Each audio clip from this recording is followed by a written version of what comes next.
All right, we are recording. Hello and welcome to the Avanti Entrepreneur Podcast. I am Dave Mamano, your host, and I am here to help achievers, business owners, leaders, entrepreneurial thinkers of all kind to help them move forward so that they can reach their potential.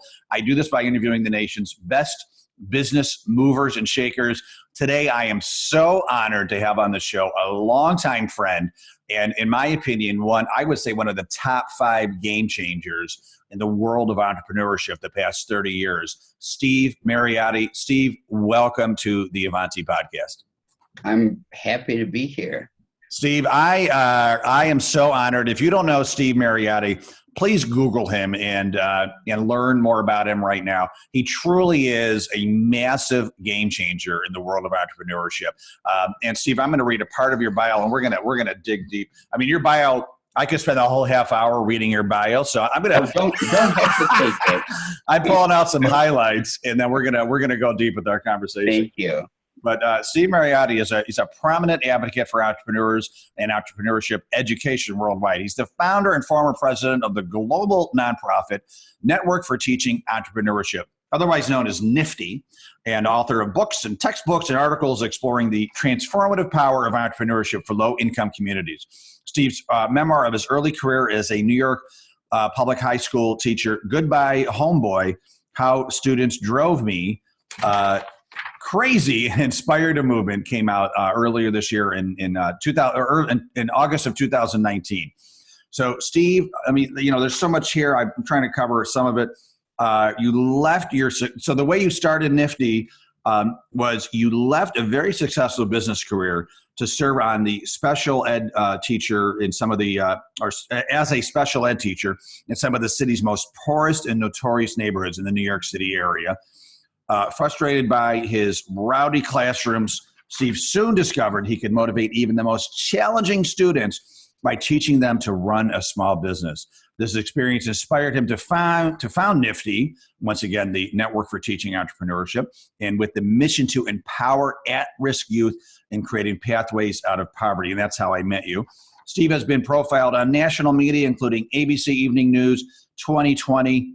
He's done a council of foreign relation members. He's lectured at the World Economic Summit, other forums, universities. So much I could go on and on, but I know you enough, Steve. We're gonna have a great conversation, and the Avanti family is gonna learn all about you. So a little context here. I was just starting my company back in 1995, and I want to say it was either that year or the next year, 1996. Picked up a copy of the Wall Street Journal. And there was, that kind of pencil written picture of you and a great article about NFTE. And I was so impressed. And it talked about that, at that point you were in an import-export business, I believe. You left that to become a teacher in a really, poor, challenged, underserved neighborhood in the New York City area. And you were getting, as your bio says, you were getting pretty darn frustrated with the behavior of the kids, not showing up, not listening, being rowdy. And then you started telling a story about your business, right? And about small business and being an entrepreneur. And all of a sudden the kids calmed down and they listened. They were interested. And that kind of lit a light bulb for you, right? To say, oh my God, like they're actually interested in business. So you obviously started talking more about that to get the kids inspired and really focused, right? And it excited you so much that you went and started this non-for-profit NFTE. And then that's how I met you. So I read that article in the Wall Street Journal, and as I do, and I'm impressed with somebody, I find their phone number and I call them. And I called you and you answered, and we became friends in the 90s and continue all these years later. I came down to your office in Manhattan, right?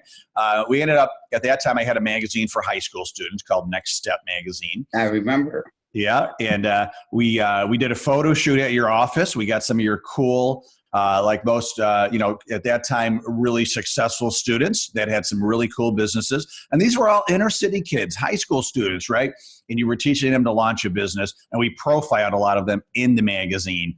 And we've just kept in touch since then. So, Steve, I really want to just thank you for all the incredible work you're doing. Like I said, you are one of the top game changers in the world of entrepreneurship the past 30 years, continue to be. Your bio, another good friend of mine, Vern Harnish, gives you an incredible testimonial on your bio. Steve Mariotti is one of the great teachers of our time. Coming from Vern, that means a lot. He doesn't, randomly throw out praise, and he's right. You really are.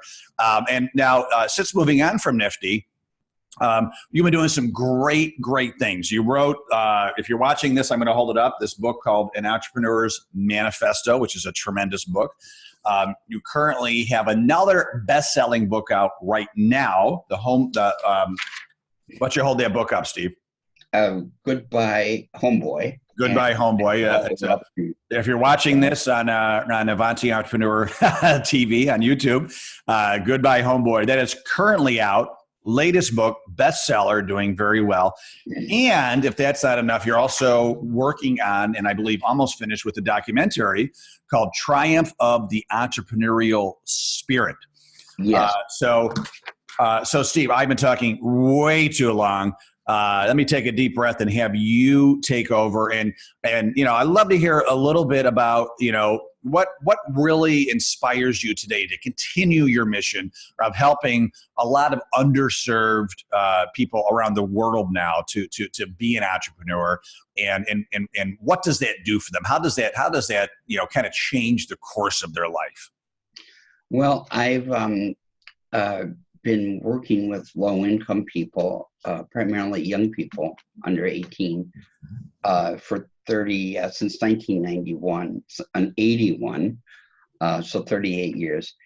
And Nifty has 1 million graduates now around the world, 17 countries. We're very, very proud of that. Wow. And I still do consulting for Nifty, so I'm part of the team and always cheering for them.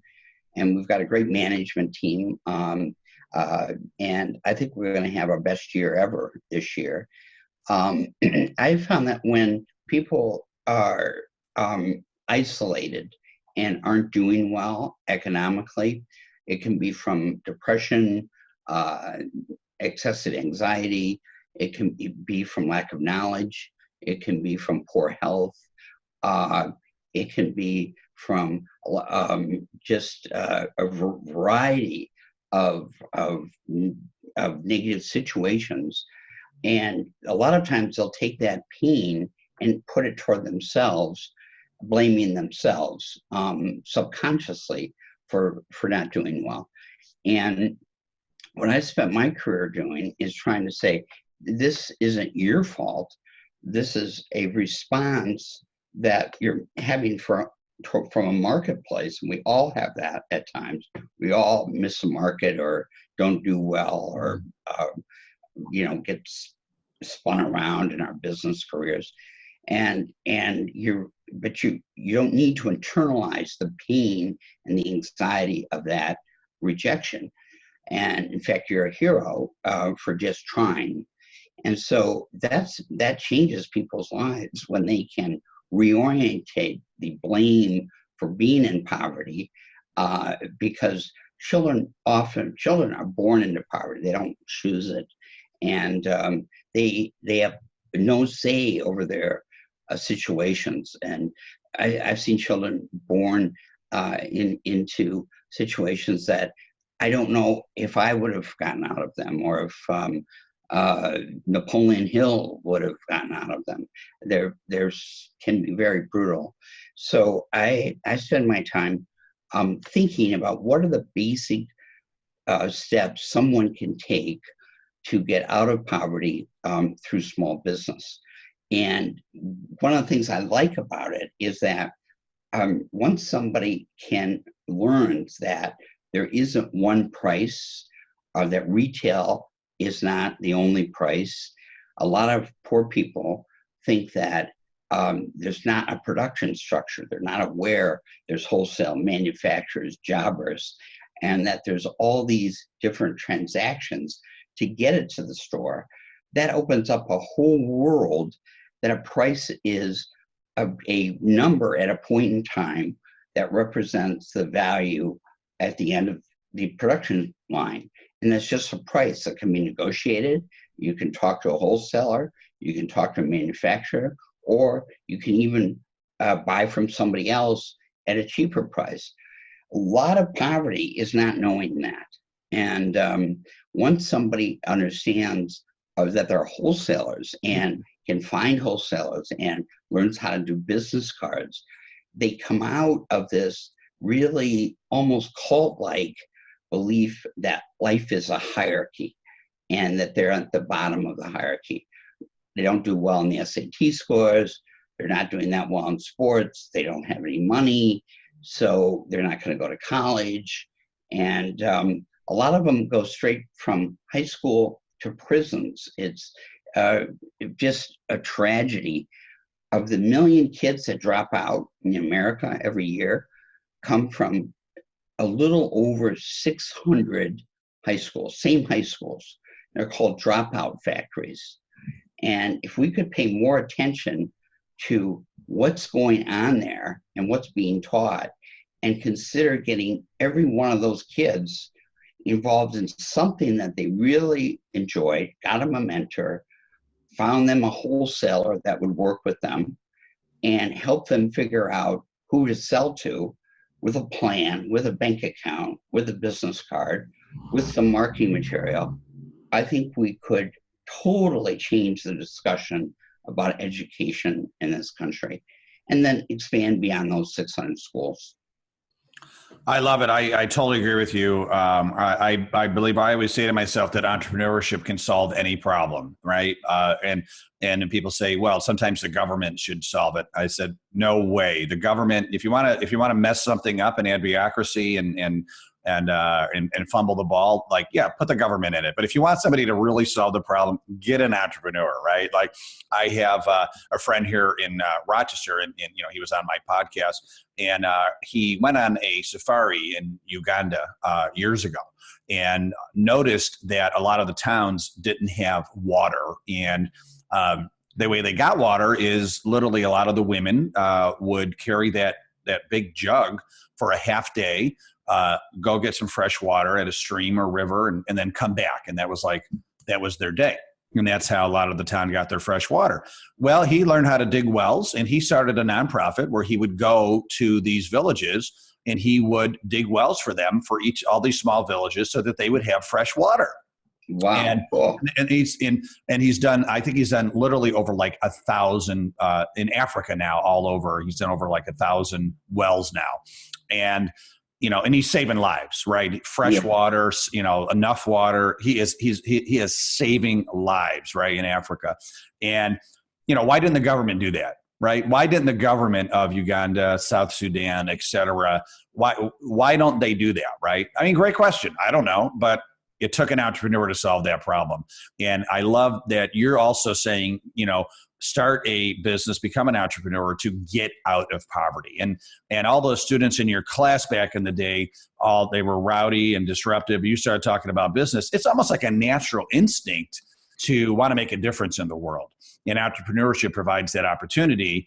And there's always a need to be solved, right? There's always a problem to be fixed. And getting students thinking about that, like what is important to me? Where's the hole in the market? What problem can I solve? And how could I create a business about that? Now you're lighting a fire. Now you're creating a vision and saying, okay, instead of being a drug dealer or causing trouble or dropping out of school, I have a vision now of what I can do with my life, right? And, and joining NFTE and other programs, it put them on a path for mentorship and direction to be able to do that, right? And to think that you have 1 million graduates makes me want to just cry, tears of joy, because you're saying 1 million students drop out a year. So you just took, 1 year of those students and gave them hope and actually made the world a better place, because they ideally started a business that is, making some lives better, right? And so kudos to you, and I love that. I mean, you certainly could have retired by now many times, and you continue to march on and move forward and making a difference. And I mean, even go back to the 80s, you had a very successful business. You could have, just continued to be a very successful businessman, right? Counted your money and traveled and bought boats and houses and nice meals. And don't tempt me, David. Don't tempt me. It still sounds good, right? But actually, that's a good thought, a good question I have. So in the 80s, when you were a successful business person doing well, and you quit it to go not only teach, but teach in one of the roughest neighborhoods in the New York City area. do you remember like what hit you, like what inspired you to do that? Because that not many people do that. Well, actually, I got lucky. I got mugged in the early 80s. There was a crime wave in New York. I don't know if you're old enough to remember, but it was really a serious thing from like 79 to 84. Crime in New York, violent crime in New York was, I think, 5 times higher than it is now. Wow. And so my girlfriend and I got mugged by 5 12-year-olds in broad daylight Oh my God. with in the FDR Park on September of 1981. And it really affected me. It had, I got post-traumatic stress disorder from it. And I was fortunate enough to go see a doctor named Albert Ellis, who's very famous today for developing rational emotive therapy. And he helped me overcome that totally. But he said, part of the cure is you've got to go confront the type of children, because the vast majority of these kids are wonderful. I mean, they're just, gift from God. I mean, just beautiful people. And you've got to go work with them. And out of that work will eliminate these flashbacks that you're getting. It's called flooding in the field of psychology. And I pushed back because it would mean interruption of my business that was starting to pick up, and I was starting to understand what I was doing. But I really could not handle the continual flashbacks, which is what post-traumatic stress disorder does to your mind. It's really, I wouldn't wish it on anyone. And within a day, I went and taught at the worst high school in New York City at that time, now a much better high school, Boys and Girls High School in Bedford-Stuyvesant in the Bronx, in Brooklyn. And I walked in, I loved it. I felt like I was making a difference in people's, in young people's, 12-year-olds, how they viewed the world. And I started teaching special ed right then, which was for children that had severe problems with how they learn. So often they wouldn't learn math, reading, or writing, and that's torture. In fact, if you go into the prisons, the majority of the men read at the 2nd grade level, and they build prisons now in part, not in total, but in part by forecasting 2nd grade reading levels. So lack of basic fundamentals does not improve naturally. A lot of times it actually gets worse. And so by intervening at the 7th, 8th grade level and coming up with ways to teach math, how to write a declarative sentence, and of course, how to read, all structured around how you can own, how you can determine what's going to happen to you in the future. And then continually group work, mentorship, bringing people in who are business people. I really reached out to the business community because I didn't know anyone else out of the business community. And I found that money is a major motivator when someone's in poverty.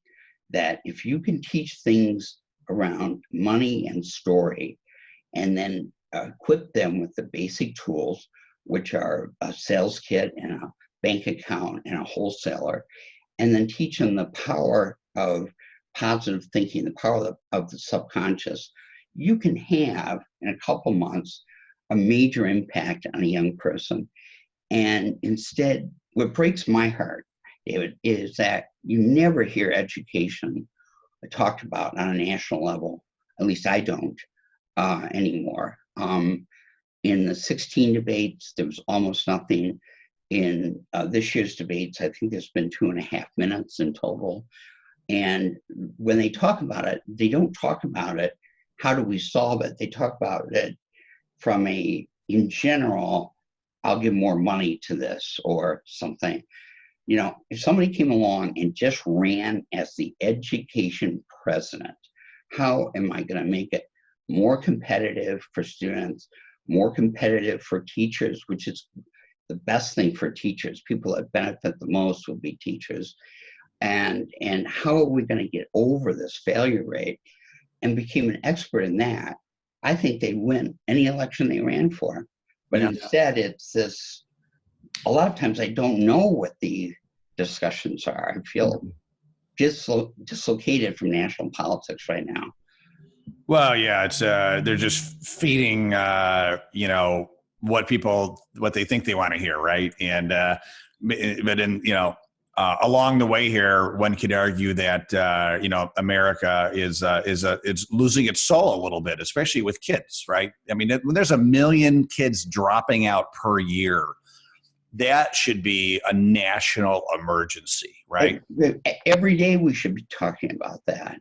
Yeah, and certainly money could help, but more so entrepreneurial curriculums, right? To get these kids, even if they don't become an entrepreneur, at least instill entrepreneurial thinking into whatever they do, right? Like you don't have to own a business to be an entrepreneurial thinker, right? And absolutely. And I want to make sure your audience knows that that's the end game, is creating the entrepreneurial mind frame, so that a person is looking at life from an opportunistic viewpoint. How can I help myself?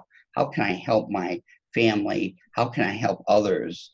And if it means working for somebody else in a small business, large business, or what have you, that's the life they've chosen. That's great. You don't have to be an owner to contribute to society through entrepreneurial mindset.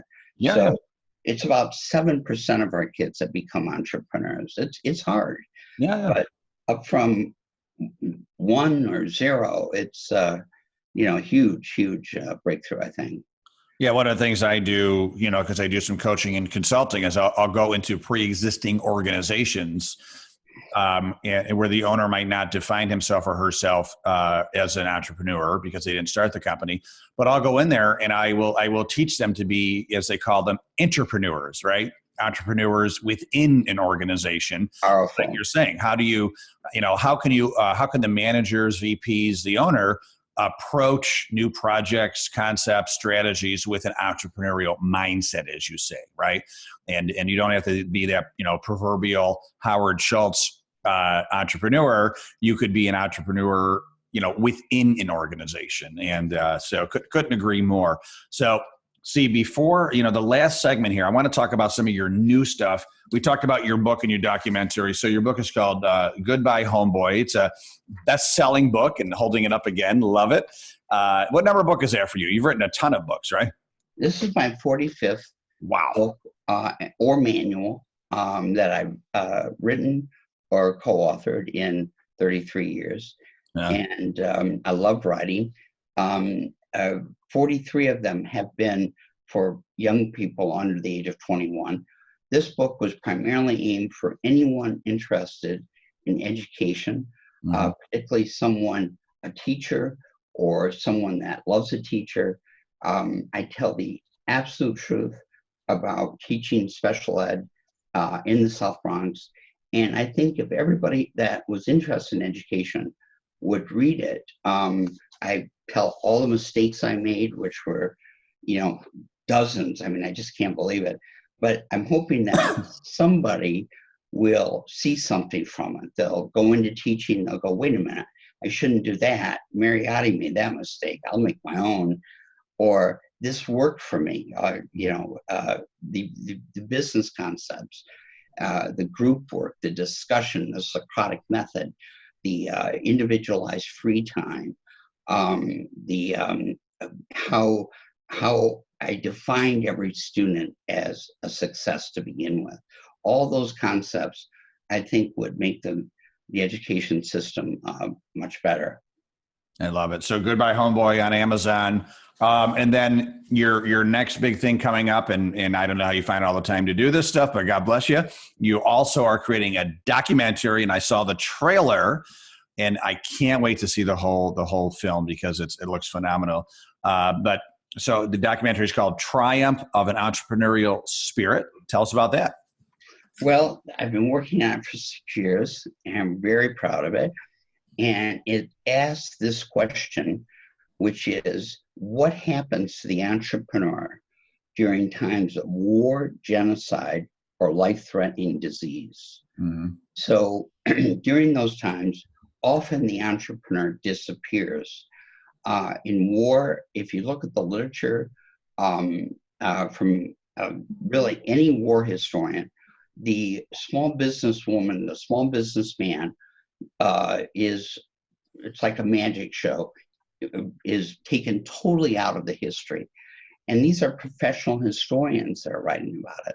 And I think it's a real tragedy. I think that places like West Point and all our great military academies and our armed forces should have whole sections of the curriculum on how the entrepreneur in a adversarial country or a country that's an ally can be used to help us. Entrepreneurs have more in common around the world than I think any ethnic group does, any religion. There's something about, if you are dropped in the far mountains of Tibet and you know no one, if you say, I'm a business person, I have a small business, the business community, every place in the world I've been, which has something like 40 some countries or something, and I've gotten lost out hiking and stuff, I always ask for that community and they respond like that. I have lifelong friends. We have unlimited things to talk about. It's a huge bond between the entrepreneurs of the world. And I think that bond can be used to share information, to prevent wars, to prevent genocides, to prevent all these conflicts, which really benefit primarily the governments that get involved in them. And I think entrepreneurs should start to become more political. I think every entrepreneur should commit to run for a public office at least once. And I think we need to redefine ourselves and to become politically conscious over issues involving education, taxation, foreign policy. The whole issue of the drug war, I think, should be debated more by entrepreneurs and not just people with legal degrees, the legal system. I just think we could add so much, but we never do, and we're never written about or talked about or brought to testify to a committee. We're just totally ignored, and I think it's a real tragedy. I think it's led to a lot of the problems that we have, and so I'm trying to give a rallying cry. And David, if you can join me sometimes and just encourage entrepreneurs to get involved in their local political communities and to bring their set of skills to solve local problems.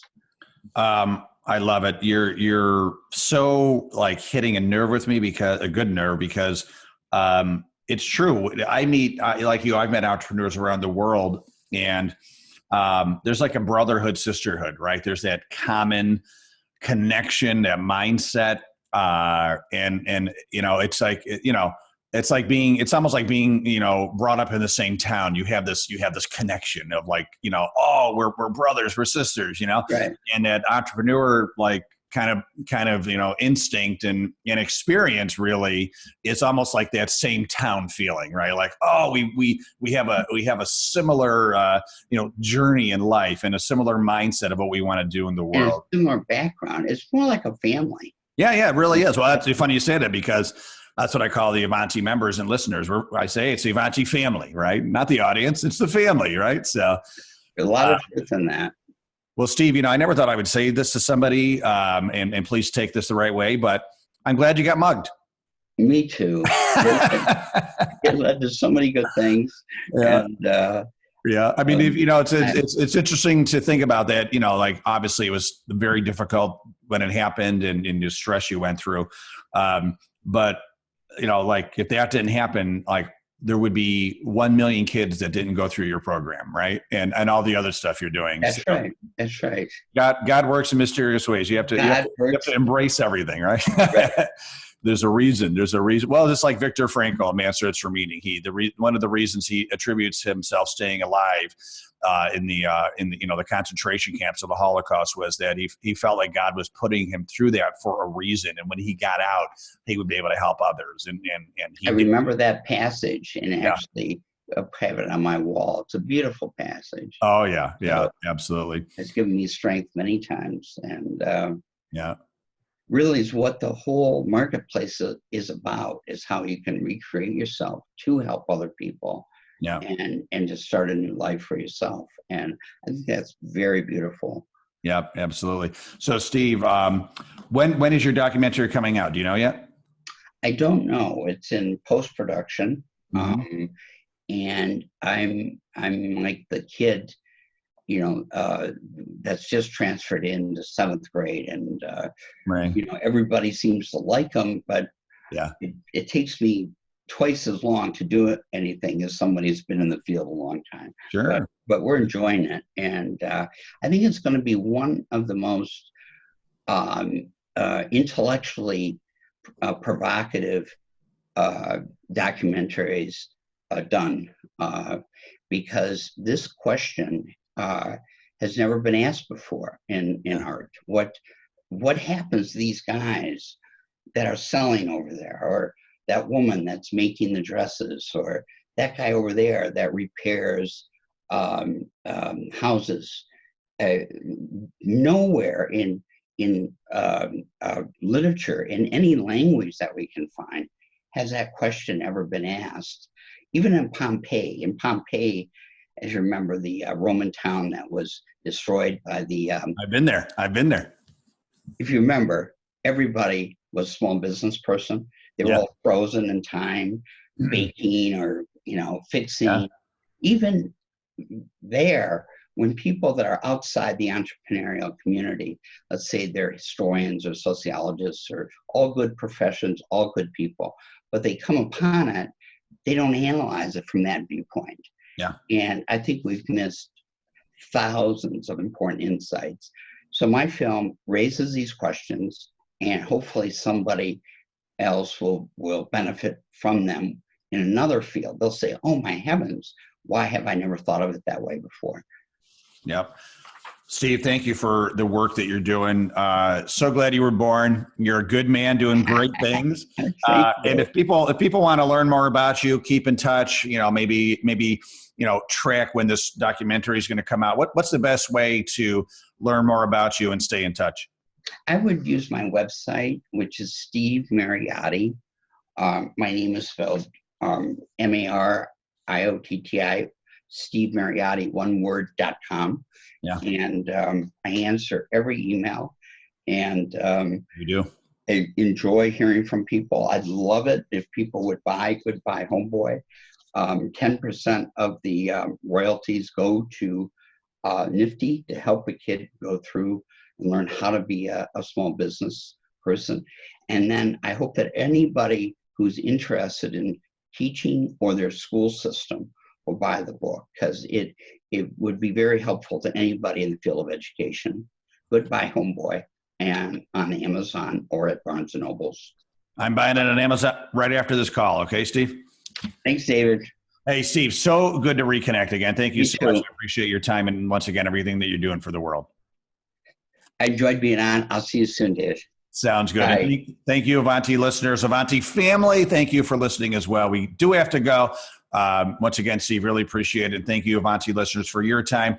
Make sure to check us out on the web at AvantiEntrepreneur.com, AvantiEntrepreneur.com. We have every podcast there, tons of great resources, information about our events and coaching programs and the whole works. And you can reach me there. And I'm like Steve. I answer all my emails. I love people. AvantiEntrepreneur.com. Make sure to make it a great day and stay awesome.